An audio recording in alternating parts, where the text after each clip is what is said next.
Ay, kaya nga ako tumigil eh. Oh. Kumating ako, puro riders ang huli nyo.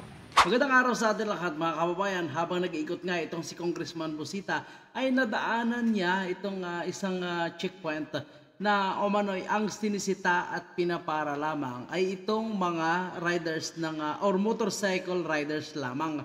Samantala ang naka 4 wheels umano ay tila ba pinapalagpas lamang ng mga pulis na na-assign at hinahayaan lang, mukhang takot umano sitahin itong mga 4 wheels. Pero itong mga nakamotor ay pinapara at iniisa-isa mga kababayan po natin. Kaya niya ito nilapitan at tinanong kung bakit yun lamang ang kanilang pinapara. Nagpaliwanag ito at nung hinanapan niya nga ng ticket mga kababayan po natin, wala pala silang panikit. So ngayon, paano nila matikitan kung ang isang rider ay walang helmet o nakatsinelas nga mga kababayan po natin. Hindi naman sila pinagalitan ni Congressman Busita.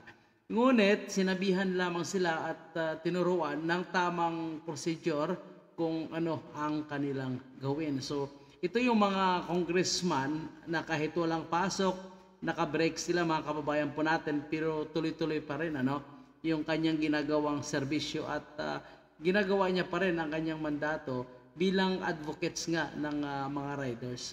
So kaugnay po dyan, panoorin natin ang ilang part ng kanyang live stream, mga kababayan. Ay, kaya nga ako tumigil eh. Oh.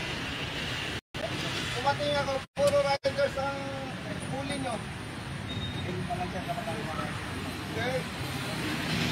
Wag ano. O, yung mga government official na lang. Tayo ngayon sa isang checkpoint kung saan napansin ng ating butihing Congressman Busita na tanging mga rider lamang po ang pinapara ng ilan dito sa ating checkpoint na nakita. Relax. Relax lang. Relax, paluwag. Paluwag. Kung mga nakikita ko, anong mambo? Motor o forklift? Yung mga nambo. Ayun ka, yung mga nambo, anong ginamit? Anong karamihan ginagamit? Sa ambot. Yung mga politiko, kapatid, anong karamihan ginagamit sa ambot? Ikaw. Bakit motorsiklo lang sinisita nyo? Yung usapan ko to, takot kayo sa naka-4 bakit gano'n? Ganito hindi ko kayo pinakikialaman na manita ng riders. Ang hindi lang Takot talaga yan. Ayaw lang umamin. So, ganun talaga. Siyempre, pag naka 4 wheels, medyo kinakabahan na yan sila. Pero, siyempre, police yan eh. Yan ang kanilang mandato eh. So, dapat lahat talaga para patas naman sa mga nakamotor at sa naka 4 wheels. Kahit sinong dumaan dyan, total checkpoint naman talaga ang kanilang purpose. Titingnan, sitahin, alamin kung may mga violation ang isang driver. So, dapat lahat ay pinapara nila. So, baka nagkataon lang din siguro. Tama. Parang ang nakikita ng publiko, ang pwedeng criminal lang rider. Hindi ko kayo sinasabon. Pinapaalala ko lang sa inyo. Tama ba ko? Mali? Tama.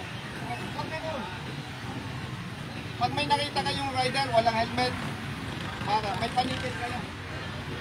Sino may panikit? Wala akong pakialam kung ano may panikit. Nasaan?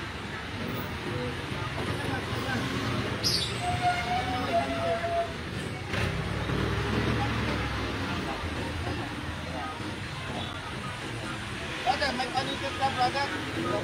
Oh, kwentuhan.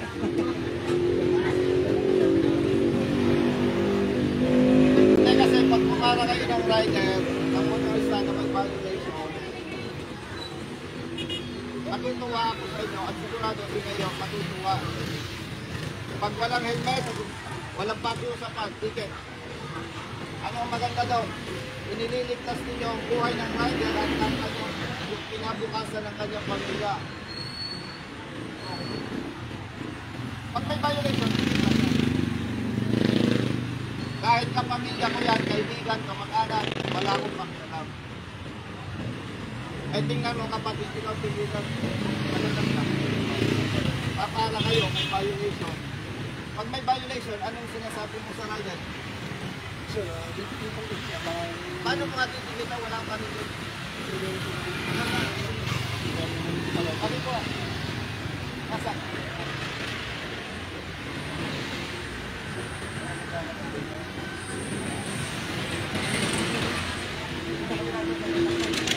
So magandang hapon po sa lahat ng mga bagong pasok sa live. Dahil wala kayong panigin, Nandito tayo sa isang bayan sa Laguna at nadaanan po ni Congressman Busita ang isang pag checkpoint kayong tabi-tabi, kung saan napansin na puro motorcycle lamang po ang pinapara. hindi kayo dapat tabi-tabi.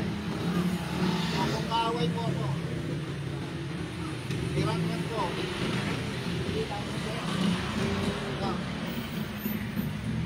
Dahil wala yun. O, mag-reason ng plan. Tama ba ako?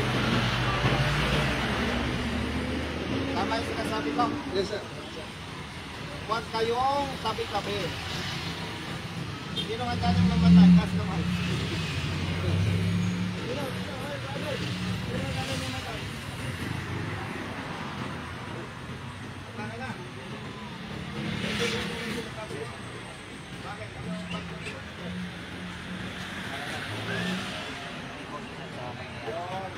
Ang gusto kong sabihin, kapatid, kayo ay nag-training, nakakalimot kayo.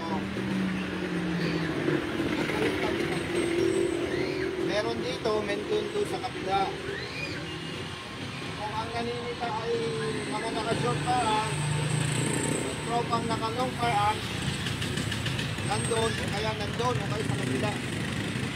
Kasi, baka matsambahin nyo, may makinig na, baka matsambahin nyo, may dumaang kriminal, ng hold up,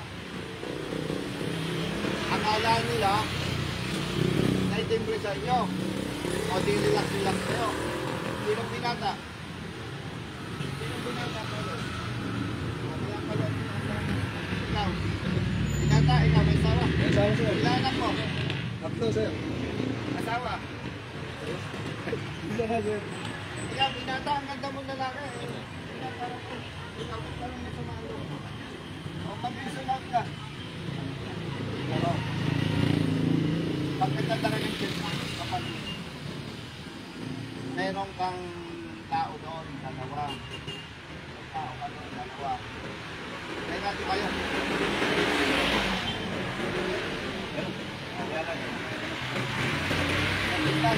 May tapon mo na yung radyo mo. Ha? Tapon mo na lang yung radyo mo. Relax, relax. Relax ka lang. Hindi nyo pinapractice yun, ano?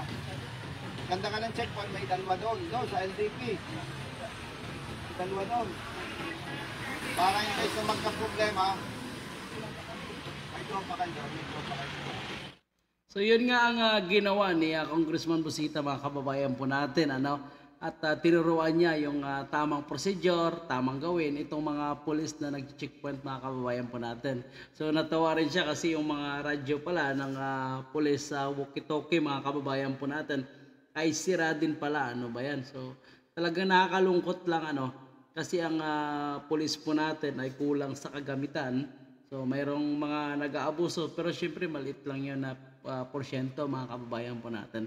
Pero marami talagang pulis pa naman na tapat sa ating serbisyo. Yun nga lang, kulang sila sa kagamitan. Kung titingnan po natin, ang radyo nila sira, wala silang panikit. Pero tingnan nyo, nagtatrabaho pa naman sila. Di ba? At nakakabilib din itong advocates, ano, ni Congressman Busita. Kasi gusto niya tulungan ang ating kapulisan na ma-implement ng tama yung batas. So hindi niya kinukonsidera kapag may violation itong mga riders dapat tikitan, dapat hulihin para matuto at talagang mapaalalahanan sa kanilang mga pagkakamali, lalo-lalo na sa hindi pagsusuot ng safety equipment pag nagdadrive ng motorsiklo, kasi ito yung madalas na nangyayari. Kaya sila nasisita. So kung hindi mo sitain, baka madisgrasya di ba? Kawawa din ang kanilang pamilya.